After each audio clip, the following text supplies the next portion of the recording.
আল্লাহ এতদিন আপনার হুকুম পালন করি নাই, আল্লাহ শয়তানের ওয়াসওয়াসায় পড়ে করছি গো, আপনি মাফ করে দেন। চোখের পানিগুলো ছেড়ে দিয়া যদি আল্লাহর দরবারে আপনি দরখাস্ত করেন, আমার আল্লাহ বলেন বান্দারে যৌবনকালে যদি একবার ডাক দেস, আমি ৭০ বার বান্দা তোর ডাকে জবাব দিই।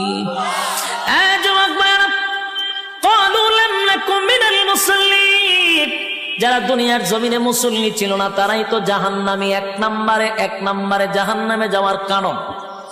আল্লাহর নবী বলেন উম্মতেরারে, হাশরের মাঠে যদি হিসাব হয়, আউয়ালু মা ইউহাসাবু বিহিল আবদু ইয়াউমাল কিয়ামাতিস সালাহ, কিয়ামতের ময়দানে সর্বপ্রথম হিসাবটা হবে নামাজের। বলুন কিসের? ১ নম্বর হিসাব হবে নামাজ। অথচ আমাদের সমাজের মানুষ নামাজটাকে বড় অবহেলা করে।